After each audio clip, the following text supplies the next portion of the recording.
son dos cosas como muy distintas, hablar de estética a hablar de semiótica.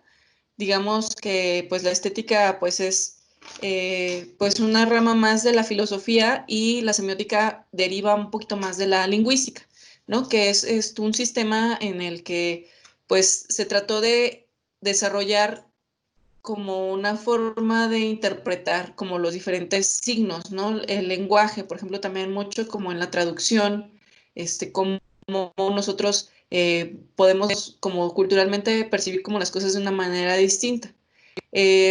Saussure, que pues fue digamos, el que desarrolló esta primera teoría de la semiótica o de la semiología, pues trata de descubrir como esta teoría de los signos, ¿no? Entonces, básicamente lo que quiere decir es que hay cosas que significan cosas distintas para cierto lenguaje cultural, ¿no? Entonces, algo significa algo para alguien y es por lo tanto portador de. En ese sentido, el signo lingüístico sería el concepto o significado o la imagen o el significante o su imagen, ¿no? Entonces, tenemos aquí este dibujo, pues este primer como postulado que hizo Sur, es que nosotros, por ejemplo, cuando decimos una palabra, tiene un significado, pero también por otro lado tiene una imagen acústica. Entonces, por ejemplo, si nosotros decimos mesa, el significado pues va a ser eso que nosotros ya tenemos como en una convención de lo que si pronunciamos la palabra mesa significa, ¿no? Es como el concepto de la palabra mesa. Pero por otro lado, cuando alguien dice la palabra mesa, nosotros elaboramos una imagen acústica, ¿no? Esto que platicábamos sobre las imágenes mentales, ¿no? Y entonces, gracias a esta relación que hay entre un individuo y otro, en el que hay como un código, en el que nosotros podemos hablar de una misma manera, con un mismo lenguaje, entonces nos entendemos y nos referimos a lo mismo, ¿no? Entonces, dice aquí el signo. El signo se completará cuando se nombra el significante o la imagen acústica y el significado al concepto mental. El signo lingüístico no vincula un nombre con una cosa, sino un concepto con una imagen acústica, ¿no? Entonces, por eso también en diferentes lenguajes puede haber como esta traducción, porque el mismo concepto puede como estar asociado como a una imagen acústica de lo que nosotros nos estamos refiriendo, ¿no? Entonces, esto sucede cuando nosotros hablamos el mismo idioma. Dice, la unidad o signo lingüístico está formado de dos elementos, el concepto y la imagen acústica del concepto se reúnen en el cerebro del individuo.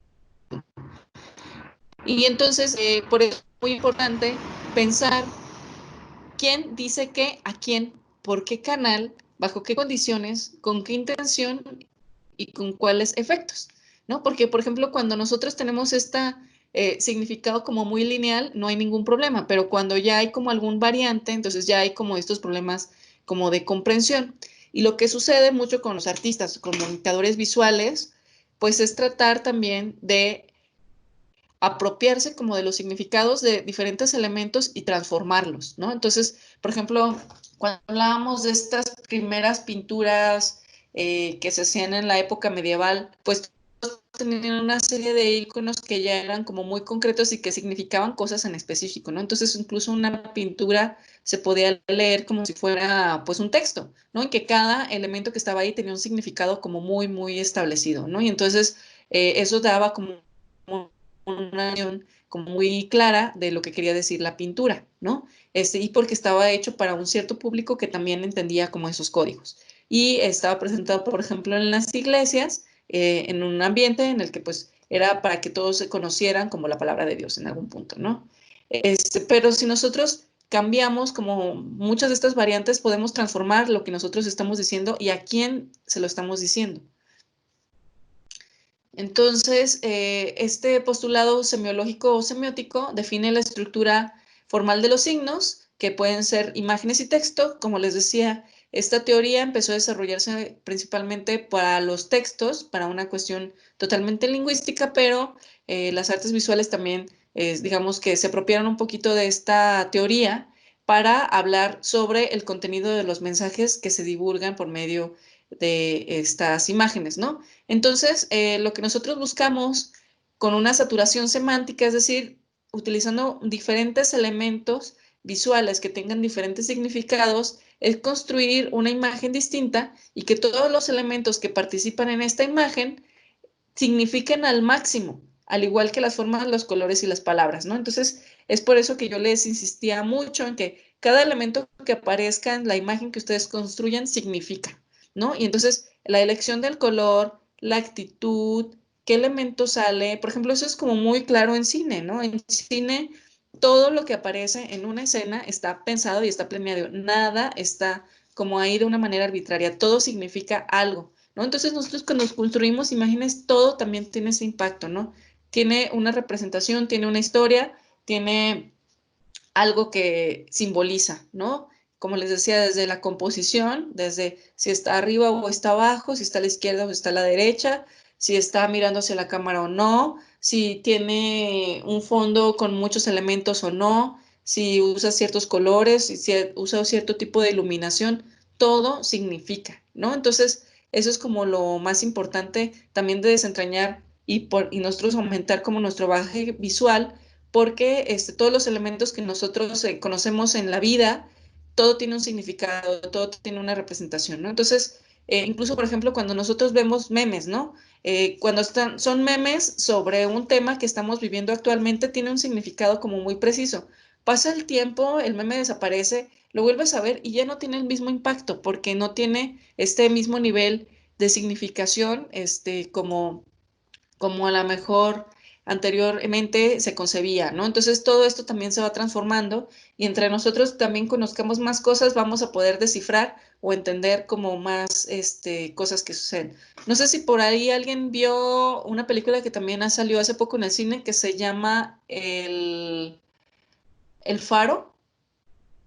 ¿Alguien la vio? Bueno, es una película bastante interesante en la que pues, están dos personajes que están solos en un faro, en una isla desierta, nada más ellos dos habitan ahí y pues empieza a haber como una relación muy bizarra entre ellos, uno que es el jefe y otro es el empleado. Es pues esta relación como de jerarquías y de obediencia, pero que poco a poco, mientras va avanzando la película, van teniendo como una dramatización y van generando una serie de imágenes que también son como muy iconográficas, que se vuelven como hasta cierto punto muy surrealistas. Y después cuando nosotros buscamos un poquito de más referencias sobre esta película, pues tiene como muchas derivaciones o como muchas connotaciones hacia mitos también como griegos y así, ¿no? Entonces, es como muy interesante cómo podemos hacer un desplazamiento de ser como una creación como totalmente, pues general, así muy creativa, contemporánea, pero tomar como otras referencias y hacer cita de ellas, ¿no? Entonces, pues hacer un mensaje saturado de significaciones se dirige a la conciencia de nosotros y podemos acercarnos a ellos desde un sistema perceptivo, lógico, estético, emocional o sensitivo, ¿no? Por ejemplo, teoría de la semiótica, pues lo utilizan muchísimo como sobre todo, por ejemplo, los diseñadores o comunicadores visuales en general, comunicólogos, para tratar de tener una influencia a el público, ¿no? Entonces, pues vemos, por ejemplo, mucho en imágenes comerciales, pues ficciones, ¿no? Que nos tratan de dar a entender otra cosa, pero para vendernos un producto, ¿no? Entonces, ellos toman como esta lógica también como de los símbolos para transmitir un mensaje que sea como muy atractivo para el público y que también te pueda dar como otro tipo de conocimientos. En el arte igual.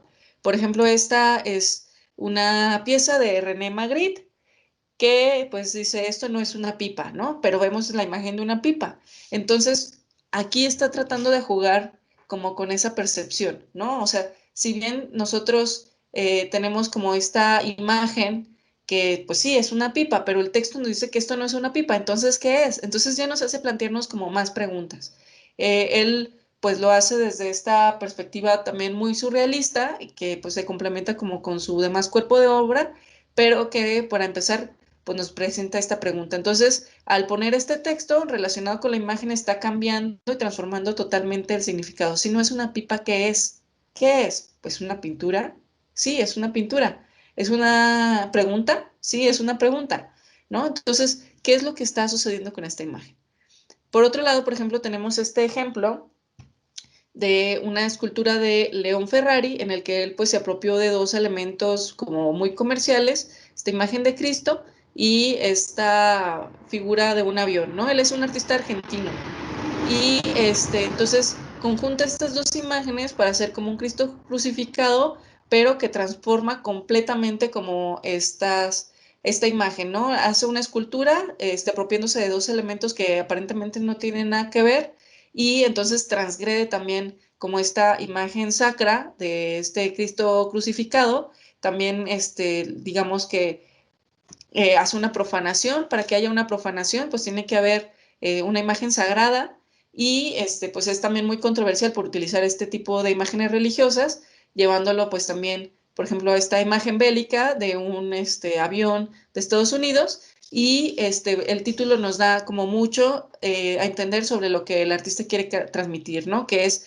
una reflexión sobre la sociedad, la civilización occidental y la cristiana, ¿no? Esta relación que hay pues entre estas como formas bélicas y una fe ciega y un conservadurismo también como importante. Entonces, nosotros podemos utilizar este símbolo que crea León Ferrari, que es pues un nuevo símbolo transformado con dos significados independientes de dos elementos que existían de una manera independiente, y transformar. Y nosotros podemos hacer un gran texto, una gran lectura, tener un montón de conversaciones hablando, por ejemplo, sobre la civilización, por ejemplo, estadounidense, su afán por las conquistas bélicas alrededor del mundo, como también, por ejemplo, tuvo relación con esta evangelización global que se trató de hacer con el cristianismo, etcétera. No podemos hacer un montón de derivaciones de pensamientos acerca de esta sola imagen que nosotros estamos encontrando aquí, y ténganlo por seguro que hay muchos libros escritos acerca de esta pieza, ¿no? Por ejemplo, aquí tenemos otra imagen. Es Jeff Koons, es un artista que hasta hace poco estuvo exponiendo ahí en el Museo Jumex. De hecho, estuvo esta pieza exhibida ahí. Está en esta imagen Jeff Koons a un lado de un artista también muy famoso, igual que él, o quizás un poco más, que es Damien Hirst. Está mostrando esta escultura. Puse esta referencia para que vean pues la comparación con el tamaño de las personas, ¿no? Esta imagen que trata de representar pues estas plastilinas de Play-Doh, y que incluso pues te da esa sensación de que si lo tocas pues lo puedes amoldear, ¿no? Y que entonces te gustaría pues a lo mejor hacer una escultura gigante con estos pedazos de plastilina, pero en realidad está hecho de aluminio, ¿no? Entonces pues es una oda pues también tecnológica muy impresionante allá a nivel industrial. Casi todo lo que hace Jeff Koons como obras artísticas pues son obras que él manda a hacer. Tiene pues como una especie de fábrica en la que pues hacen un montón de acabados así súper impresionantes a nivel industrial, pero pues él lo que hace es materializar las ideas que él tiene, ¿no? Entonces, pues hace esta representación de una Play-Doh, pero a nivel pues gigantesco, y como les decía, pues es un desencanto porque pues está hecho de aluminio, ¿no? Entonces, sí saca mucho de onda. Por ejemplo, también tiene muchas piezas que parecen inflables o que parecen juguetes, y todos están hechos de metal, ¿no? Entonces es un juego como muy interesante, como de pues también como lo que hablábamos de esta ironía, ¿no? De este artista pues también es como bastante polémico. Simplemente pues esa acción de mandar a hacer las cosas y no hacerlas por sí misma pues también transgrede como muchas ideas de lo que se tenía como percibido como el hacer del artista, ¿no? Porque el arte pues tenía esta cuestión del tecné que hablábamos hace rato, de que hacer arte pues era hacer bien algo. Entonces, ¿qué implicación tiene que sí esté bien hecho algo, que tenga tu nombre, pero que tú no lo hayas hecho con tus manitas, ¿no? Entonces, eso pues ya es una situación como muy polémica que también se ha dado en el arte y que también ahora es bastante común. También está esta obra de Cristina de Middel que se llama Sodom, en el que pues ella también elige como una situación cromática. Así pues está hombre negro que está aquí postrado en una especie como de madera llena de bichos, pero todos los bichos están hechos de plástico, ¿no? Entonces pues hace como una imagen como muy rica visualmente, como y también estremecedora, y haciendo como uso de estos elementos que pues ella ha elegido previamente para generar esta imagen como muy interesante, ¿no? Y bueno, otra cosa que quiero ver de una manera como bastante general y rápida, pues es hablar sobre los lenguajes verbales y no verbales. Digo, porque en algún punto también ustedes tendrán que escribir algún proyecto y entonces habrá que hacer esta distinción entre lo que nosotros hablamos como por medio de la lengua, de la palabra, que es pues del lenguaje oral y que se complementa también con el lenguaje visual, ¿no? Entonces, el lenguaje oral sería hablar del habla en sí mismo, es el lenguaje fónico o escrito que permite la relación, el diálogo, el intercambio de informaciones entre individuos. Hace posible la interacción, la transmisión de conocimientos, ideas, emociones y experiencias. Y por otro lado, el mensaje escrito es a su vez un documento y memoria de sí mismo, conservable, transportable y recuperable y también inagotable.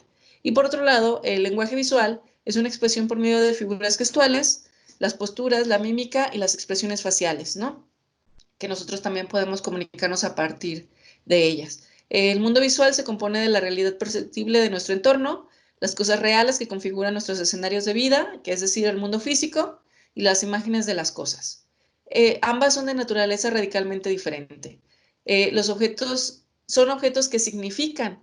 Lo que les confiere su condición de objeto es su soporte material y lo que los hace significantes es el mensaje que contienen, ¿no? Entonces aquí tendríamos estas dos relaciones entre a lo mejor el concepto y la imagen sonora, lo que significan serían pues lo que nosotros tratamos de ponerle como de significado a ese objeto, pero el mensaje que contiene, la interpretación es lo que lo hace también distinto, ¿no? Nosotros incluso podemos tener una idea muy clara de qué es lo que queremos hacer, pero ya la persona que lo vea lo podrá interpretar de una manera como muy distinta. Y es ahí donde pues también se modifica como este circuito de comunicación.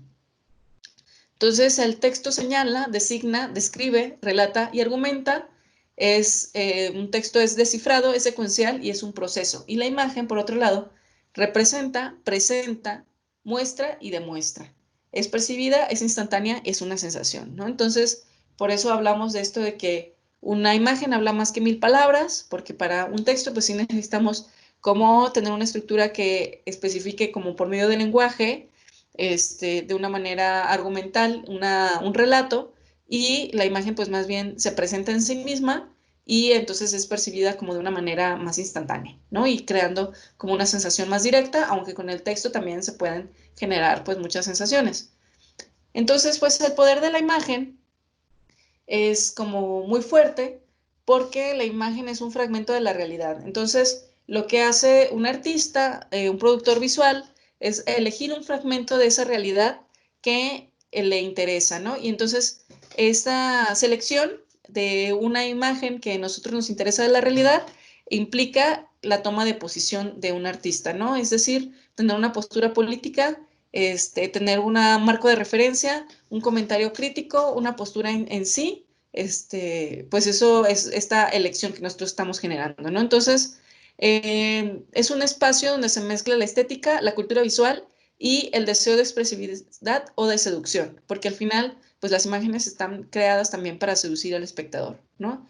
Y pues al final también son capaces de influir en la mirada y en el conocimiento, generar emociones y cambiar también la forma de ver el mundo y reaccionar y conducirse en él, ¿no? Por ejemplo, aquí tengo esta imagen que es un performance de Minerva Cuevas, que se llama Ronald McDonald, en el que pues está este personaje de McDonald, pues como con unos colmillos, invitando a la gente que consuma en McDonald's, pero después les empieza a decir un montón de detalles que quizás ellos no sabían de lo que desata el consumo de este tipo de productos en las personas, ¿no? Entonces, pues es algo pues totalmente ilegal, ¿no? Que ella hizo de generar este performance y pues es como muy impactante, ¿no? Y entonces, pues a todas las personas que estuvieron ahí presencialmente en el performance, pero también todas las personas que pueden ver el video, pues pueden también cambiar su percepción acerca como de lo que ella está comentando sobre esta gran empresa, ¿no? De comida rápida,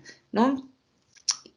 Por ejemplo, pues también tenemos estos otros ejemplos de Graciela Iturbide, que pues nos hablan como de una condición muy específica, una condición cultural, por ejemplo, de esta comunidad de Juchitán, en la que existen pues, por ejemplo, estas manifestaciones, esta mujer que está aquí con las iguanas, por ejemplo, en Juchitán, pues una de las comidas como más, digamos, especiales que hay ahí, pues es como comer iguana, ¿no?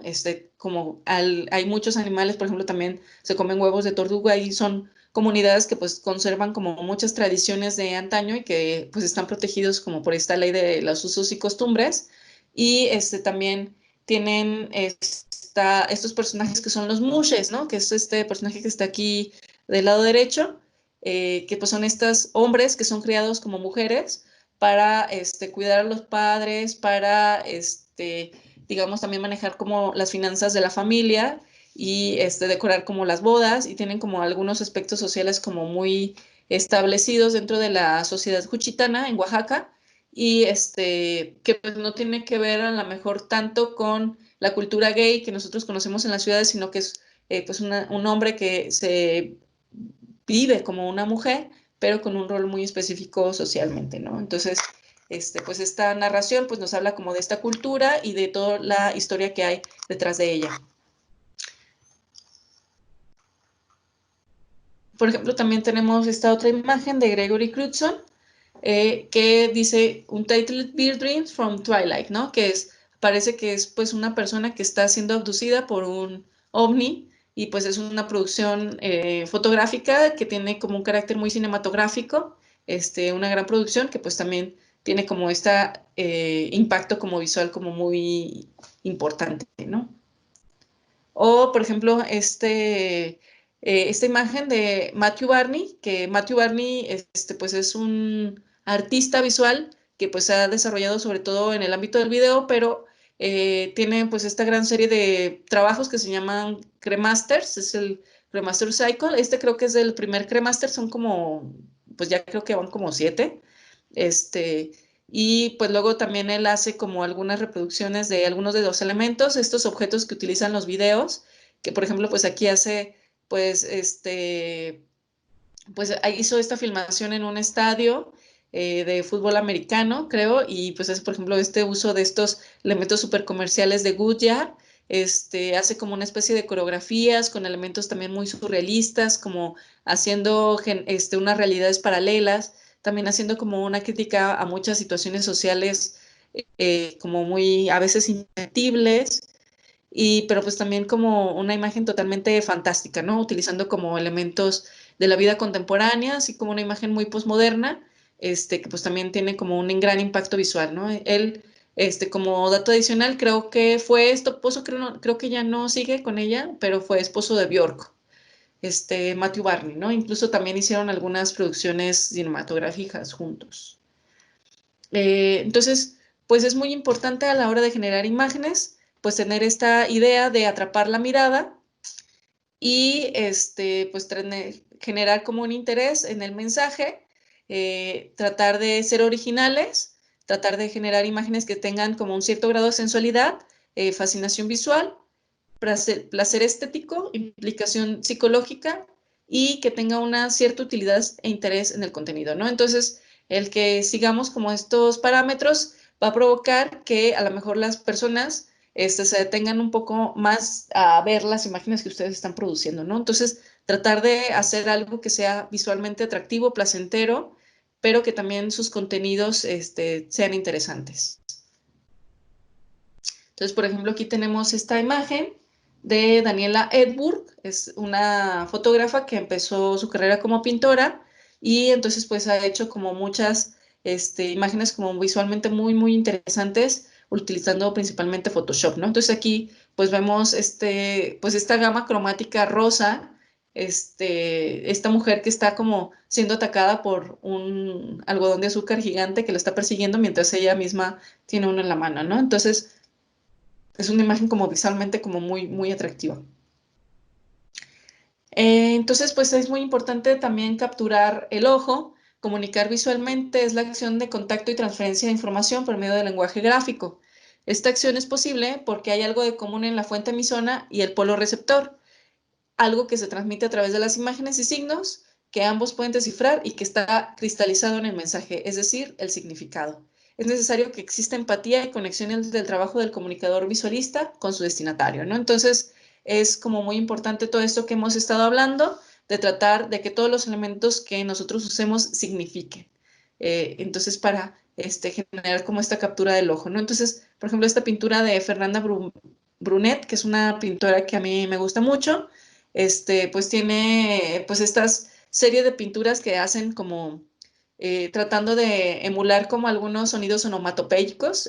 No tengo exactamente el nombre de esta pintura, pero las exposiciones que ya se pues también tiene así nombres así como chpa, cu, rumpa, ¿no? Así, tratando de emular, por ejemplo, esta estética de estas explosiones que se manejan muchísimo, por ejemplo, en las caricaturas, ¿no? Entonces, lleva este signo, digamos, de las explosiones o de las onomatopeyas visuales más allá y las complejiza, las combina, las hace composiciones y pues estallidos de color también ahí como visualmente muy atractivos. Por ejemplo, también está esta de Takashi Murakami, que pues él hace una conjunción de un montón de elementos que tienen que ver con su cultura, de la cultura japonesa del cómic, pero pues hace sus propios símbolos, también los transgrede, los derrite, los mezcla y hace un montón de derivaciones, ¿no? Esta es, por ejemplo, parece más una imagen digital, pero pues también tiene una serie de pinturas que hace como con estas mismas iconografías, ¿no? Que están bastante interesantes. Esta es una pieza de Fernando Mortien Clint, que, por ejemplo, aquí pues trata de generar como esta situación, como también un poco mística, fantástica, ¿no? Como de la levitación de estas dos chicas que están como moviendo su energía para hacer levitar estos instrumentos, ¿no? De pues este tenedor y este cuchillo, ¿no? Y pues tiene como una iluminación muy bonita.